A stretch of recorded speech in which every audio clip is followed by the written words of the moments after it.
Hey everybody, my name is Josh the RV Nerd here, Healet RV of Coldwater, Michigan, and under 1,700 pounds. Look at this little thing. It is cute as a prom date, and frankly, just about as small. It is the little 12 SRK J-Feather Microland in here at Healet RV. It is kind of an update and a little bit of a half twist on the previous 10RK Hummingbird that this actually replaced, since the Hummingbirds have flown the coop, you could say. And I tell you what, Jayco really, they didn't just give you a case of brand new look, same great taste. They really listened to what people are looking for in an ultra small, compact little, almost call it like a bed in a box kind of thing. This takes on, I think, the teardrop market in a way a lot of people don't realize, but it's bringing with it, of course, Jayco's best-in-class warranty, but also double Azdel. You can option this with roof, solar. We've got a bunch of options I'm going to point out on this thing. The off-road package with the Goodyear tires, and plot twist, an enclosed underbelly on a little camper like this. I have not seen another manufacturer make a trailer like this with an enclosed underbelly before. Now, it's not massive. It doesn't have a bathroom. But there's a lot of people who don't care about all that. There's a lot of people who are like, I'll just use the bathhouse or whatever. I'm looking for something I can handle with a Ford Edge, a Jeep Wrangler, some kind of SUV, a minivan. This can work great. You could use it in the parks. You could take it off grid a little bit. Really? It's guys, and like the cool little 12-volt fridge chest freezer thing. Like, this is awesome!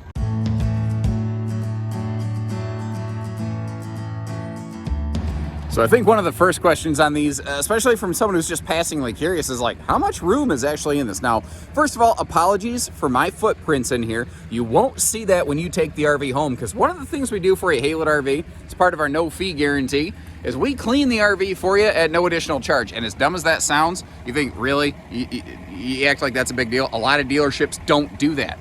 Now, I would really love some feedback as we go through this, because this is obviously very heavily influenced by the Rockwood 12 SRK, to the tune of the fact that they literally use the same number. If we're calling a spade and a duck, Jayco straight said Rockwood's doing a good job with this. We're going to try to do it better. And they started off with the model number. So let me know, I'll leave a link to the Rockwood 12 SRK, and you let me know which one you think is better. Now, if you look over here, there's a bunch of little details. You'll see in the rear camp kitchen, there is a television. If you want to, you can bring it inside and mount it there. It is both a 110 and 12-volt TV, which is why you see the dual power plugs over here. Not to mention the fact that having power plugs next to a seating space is exceptionally handy and beneficial. Over here, that is our charge controller for the solar package that you can get on these. You have a 190-watt panel on the roof. That's a big panel for this little camper. And considering the fact that you've only got like 2 lights in here, and actually more lights in the outside camp kitchen than in here, you're going to have to really work to overuse that level of 12 volt. Now, they did a couple little detail things here that I think are really nice. First of all, right up top here, you see that big XL vent fan. Well, they are giving us both a big vent fan as well as a side mount air. Now, that side mount air might be smaller in capacity and power than a roof mount air, but it is way more than enough for this little thing. You could still turn this into an ice box if you want to. And by not building a roof mount air on this, that means that they, didn't have to eat up a bunch of roof space, that they were able to repurpose for a bigger solar panel for the cargo rack mounting system that you have up there. All kinds of cool things. I think that was a real home run on here. But what's also nice is they're using all the same cabinetry construction here that they use on the rest of the Jaycos. Even all the way up through Eagle, you've got pocket screwed cabinetry here. And this is a trailer I could see some people bouncing down the road quite a bit. I think they just really nailed it. This thing is really speaking to me. Now, climbing inside, giving you a little bit of my point of view, I'm not using a tricky fisheye wide-angle lens or anything like that. This is just what it looks like. And notice how it's a full viewing window in the entry door, and it does have a shade. So if you really need to privatize it off in here, you can. Now, of course, the interior is going to be quite minimalist, but I think that's the whole point. I think this is for somebody who prefers to spend their time outside getting their boots dirty, not laying around inside watching Oprah or whatever. Is Oprah even a show anymore? Shows you how much TV I actually watch nowadays. So slip it over to the other side of the sofa, and frankly, you could sit 3 people on the sofa, I think pretty easily. You'd be side by side. But I know that there are some families that do some like co-sleeping things, that a little trailer like this would probably work for them. If you really had to, it would be tight, but I think folks like that are used to being close together. That's kind of the point. But, you know, a single person, a couple who's close, because I think that if 2 people spend the night in one of these things in a third world country, in the morning you'd legally be married. Now, I want to really note, you've got a couple Drunken Octopus coat hangers in there. I had a couple thoughts on how you could utilize that. You know, in the back of my Jeep, I've got these little hooks so you can hook up like the grocery, Walmart, Target bags, whatever. I think that'd actually be a nice way to keep cargo in place. But an interesting thought is, because that storage does pass all the way down here, that's just a simple panel divider. If you pop that out, you could actually very easily convert that over into hanging closet space. That 12-volt fan giving us some good airflow when we need it. And then over here, this area right here is the other one that I think they just absolutely nailed this camper. Because they could have just left this wide open. This could have just been a flat panel. But every ounce of space counts, ladies and gentlemen. Now, remember that blue coily hose right there? We're going to come back and revisit that in a minute. Even remember that it does have that handy sprayer handle. On a little camper like this, that is a very handy, beneficial thing. But the other thing I noticed, it's not just flip-top storage. It's what that does for you when this converts into a bed that is next level. Because what's kind of cool is this is just a simple operating jackknife mechanical sofa. It's not a slide-out gaucho that you have to fight and wrestle with. It's not, you know, wood-on-wood friction or anything like that. It just folds down. But that padded area over here, it actually extends almost, it adds to your sleeping space, because now you can stuff a pillow up there and gain like an extra 6 inches or so of sleeping space. I measured this out. I came up with 6 foot 4 inches from that wall panel all the way up to that front wall panel. Now, obviously, you've got to factor in some pillow space, but as big as I am, I was like, could I actually fit in this thing? So I actually climbed inside this thing. I decided I'm going to try it out for size. That way you folks know. For reference, I'm about 6'3", and you'll see in a second my ugly little socks. And my feet are freezing right now because it is cold outside, but I really wanted to get you folks this footage because I think that this is going to make or break it. Can I fit? Can I not fit? Like a pair of pants. It's just that this is an expensive pair of pants, you know? So, you're in bed with Uncle Josh. Oh, that came out wrong. Never mind that. Let's get to it. So, I'm laying down right here. Now, by the way, these are little lounge kind of cushion pads. We'll get back to those in just a second, because if you are going to really be stuck inside on a rainy day, these things are going to be really handy with the TV straight across from you. But I wanted to kind of give you a look here of like, how much space do I have? So if I kind of pass the camera around a little bit on myself, we're doing this in real time, one shot. My toes are not touching the wall.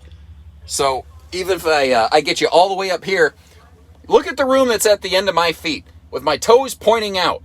So even if you are laying stiff as a board straight out like this, like when people test RV beds, I notice they always go like, they stretch out as much as they can. And they go, I don't fit. But most of us, we tend to sleep on our sides, don't we? Most of us do. Man, this cushion's actually pretty comfy. And when you do that, when you curl your legs up, now you've got plenty of room. Now, obviously, I'm hugged all the way against the inside wall. I'm not trying to misrepresent the space or anything. There's room for a person beside me. We're going to probably be rubbing elbows. I think you expect that when you get into something smaller like this. I don't think that's going to come as a bit of a surprise. And again, there's a pair of these little things here. I want to show you how cool these are and the couple different ways you could utilize them. But first, I'm going to get my boots back on. My feet are freezing. Okay, so shoes are back on. All 10 fingers and 12 toes are still here, just like normal. So these things, I mentioned this a few times, I pointed at them. This is cool. At first, I looked at them, I'm like, what is the purpose of this? And when I folded the bed down, I went, oh. So you can arrange them in 2 slightly different ways. On the right-hand side, I have what I'm going to call kind of lounge mode in case you want to kind of lean up a little bit. If you choose to bring the Camp Kitchen TV inside to to hook it onto that quick mount, you can. On the left side, it lays down a little bit more, so if you want to kind of take a little midday snooze, in a sense, it can almost act as your pillow. I would probably still bring my own pillow with me. But I know I sound like a broken record here, guys, but this is all due to that little extra padded plank right there. The way that it extends the bed platform effectively. That is truly, I think, the brilliant part of this camper. Now, one of the things I think to always hit on when we're talking about a Jayco is the fact that there is nobody matching their warranty. They have the best-in-class warranty out there, pretty much double of anybody else, plus a 3-year structural on top of that.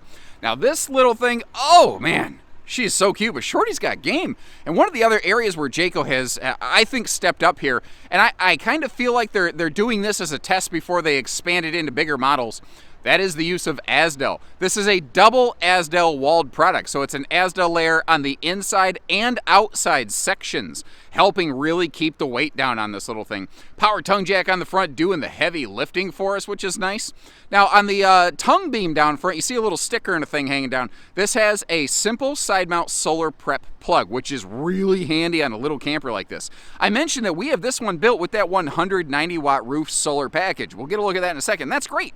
But what if you want to park in the shade? Because this little thing, you could park it in the garage. You can park it in the shade in a carport. You don't have to build a specialty barn enclosure just to keep your camper.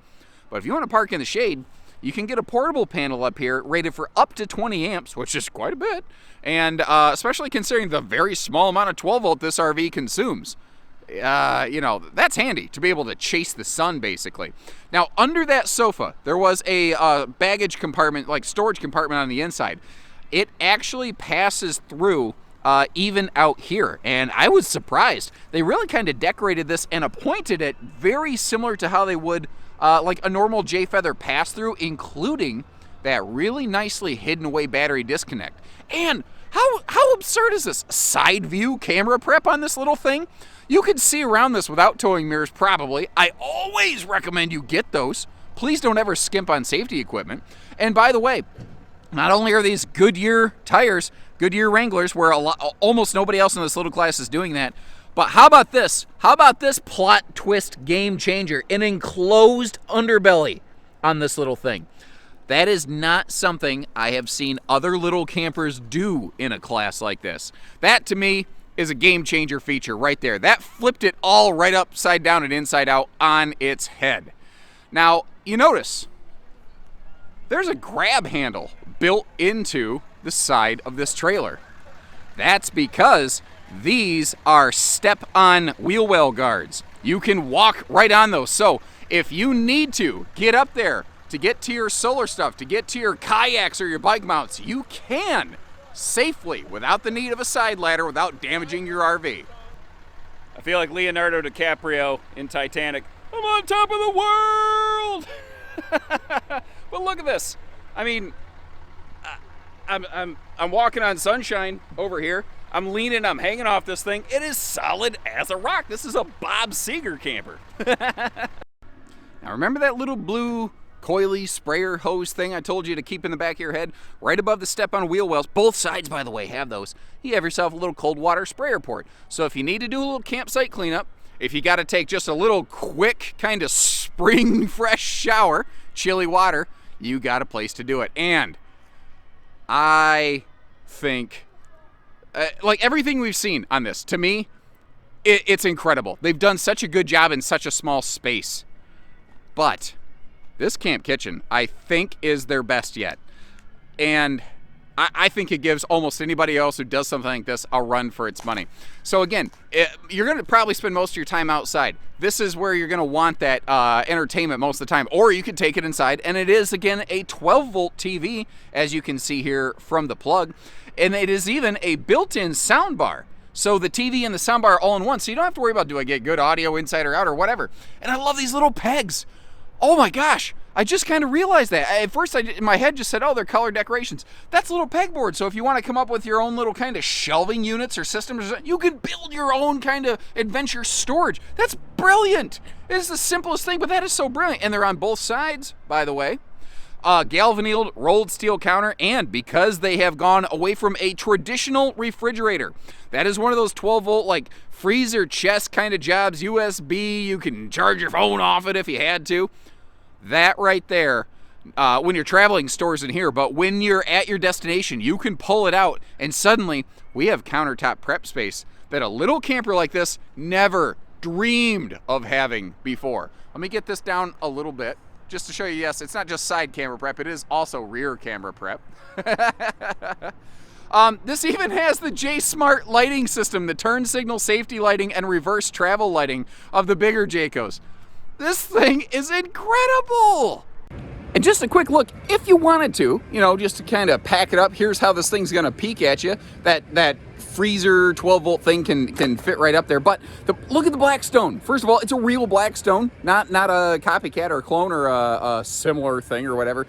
But also recognize the fact that it's not permanently mounted to anything. If you don't want to do campsite cooking, if you just need all of the prep space or shelf space, you can do whatever you want with this thing. It is one of the most flexible, functional little things I've seen in so long. And I love that they didn't just keep cranking out the same thing they'd always done. I love that they went back to the drawing board, and I love that they made it better than it's ever been. Crap, Batman, my mind just got blown by something. Check this out.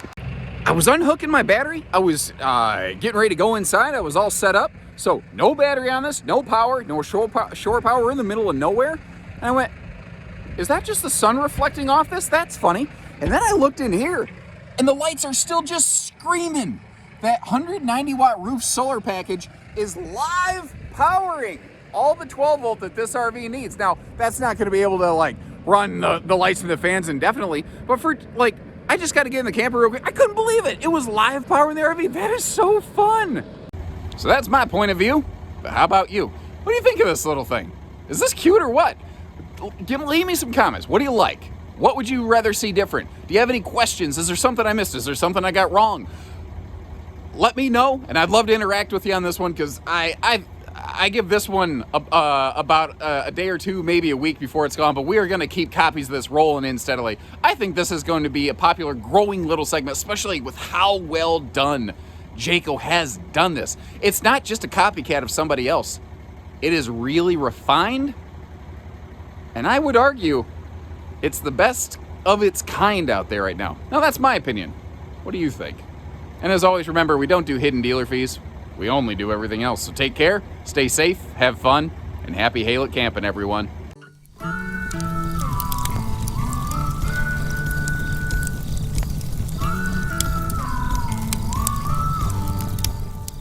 Crap, Batman! Crap, Batman! Crap, Batman!